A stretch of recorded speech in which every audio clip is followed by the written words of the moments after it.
कं करोति वाचालं पङ्गुं लङ्घयते गिरिं यत्कृपातमहं वन्दे परमानन्दमाधवम्।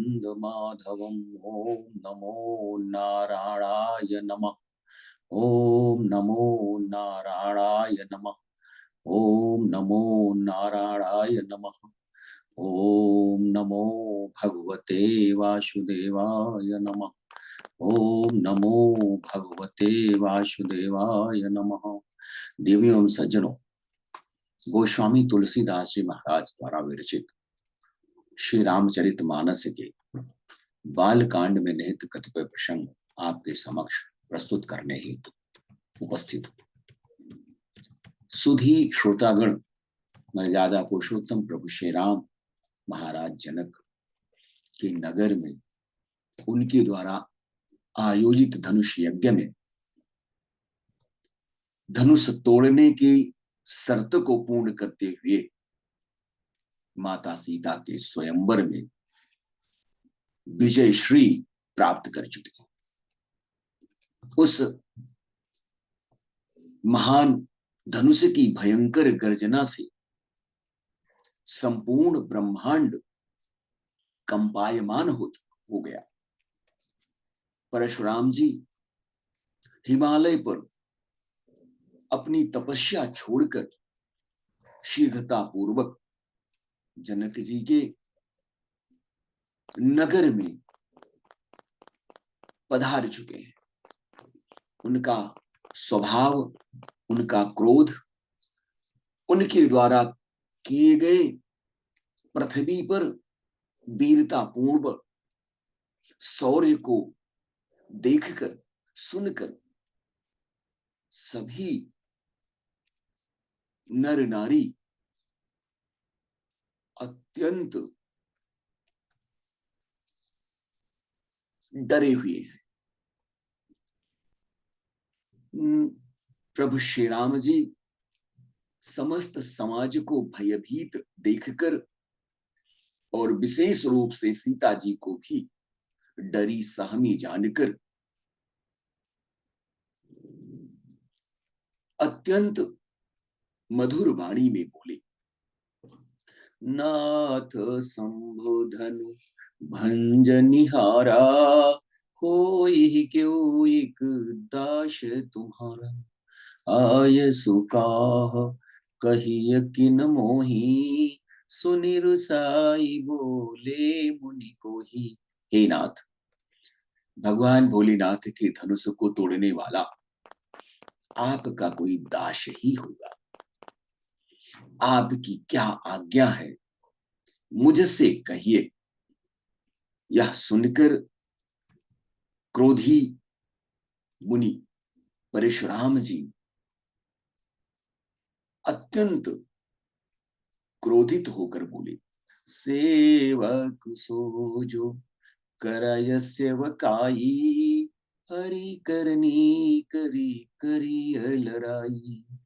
सुनहु राम जेहि शिव धनु तोरा, सहस बाहु सम सो रिपु मोरा। हे राम, सेवक वह है जो सेवा का काम करे। शत्रु का कार्य करके कोई अपने आप को सेवक भला कैसे कह सकता है। शत्रु का कार्य करने वाले से तो लड़ाई ही करनी होगी। हे राम सुनो, जिसने शिवजी के धनुष को तोड़ा है वह सहस्त्र बाहु के समान मेरा शत्रु है। सो बेल गाओ बिहाई समाजा, न तुम्हारे जय नहीं सब राजा। सुन मोनि बचन लखन मुस्काने, बोले परसु धरहि अपमाने। परशुराम जी कह रहे हैं कि हे राम, जिसने भी भोलेनाथ के इस धनुष को तोड़ा है वह इस समाज को छोड़कर अलग खड़ा हो जाए, नहीं तो सभी राजाओं की मृत्यु निश्चित है।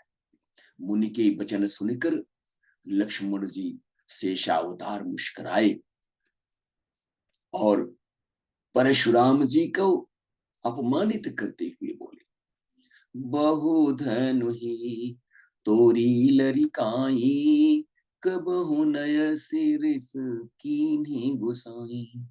यही धनु पर ममता के ही हेतु, सुनिर साई कह भृगु कुल के तू। हे गोसाई, बचपन में हमने अनेकों धनुहियां तोड़ डाली हैं, किंतु आपने ऐसा क्रोध कभी नहीं किया। इसी धनुष पर इतनी ममता किस कारण से है? यह सुनकर भृगुवंश की ध्वजा स्वरूप परशुराम जी क्रोधित होकर कहने लगे, रे नृप बालक काल बस, बोलत तु ही न संहार। धनु ही सम त्रिपुरारी धनु, विदित सकल संसार। अरे राजपुत्र, काल के बस होने से तुझे बोलने में कुछ होश ही नहीं है। सारे संसार में विख्यात शिव जी का यह धनुष क्या धनु ही के समान है? लखन कहा हंसी हमरे जाना, सुनहु देव सब धनुष समाना। काच तिलाभ जून धनु तोरे, देखा राम नयन के भोरे। लक्ष्मण जी हंसकर कहने लगे, हे देव सुनिए, हमारे जानकारी में तो सभी धनुष एक से ही होते हैं। पुराने धनुष को तोड़ने में भला क्या हानि लाभ है? श्री राम जी ने तो इसे नवीन धनुष के धोखे से तोड़ दिया। छुअत टूट रघुपति ही न दोषो, मुनि बिनु काज करिय कत जोशो। बोले चितई परसु की ओरा, रे सठ सुनहि स्वभाव न मोरा। फिर यह तो छूते ही टूट गया, इसमें रघुनाथ जी का भला क्या दोष है? हे मुनिवर, आप अकारण ही क्रोधित हो रहे हैं। परशुराम जी अपने फरसे की ओर देख कर बोले, अरे दुष्ट, तूने मेरे स्वभाव के बारे में सुना नहीं है। बालक बोली बधौ नहीं तो ही, केवल मुनि जड़ जान ही मोही। बाल ब्रह्मचारी अति को ही, बेस्वविदित क्षत्रिय कुल द्रोही। मैं तुझे बालक जानकर नहीं मार रहा हूं। अरे मूर्ख, क्या तू मुझे निरा मुनि ही मानता है? मैं बाल ब्रह्मचारी और अत्यंत क्रोधी हूं, क्षत्रिय कुल का शत्रु तो मैं संपूर्ण संसार में विख्यात हूं।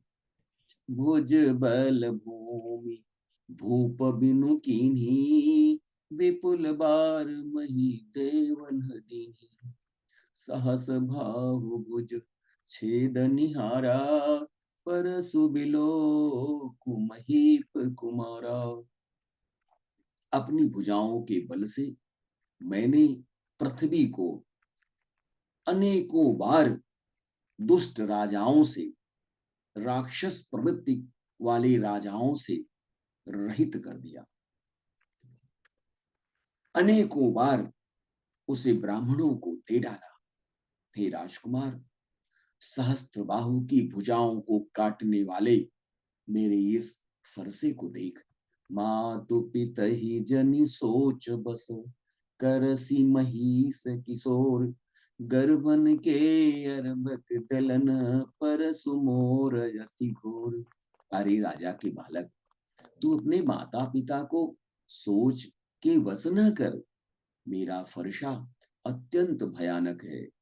यह गर्भ के बच्चों का भी नाश करने वाला है।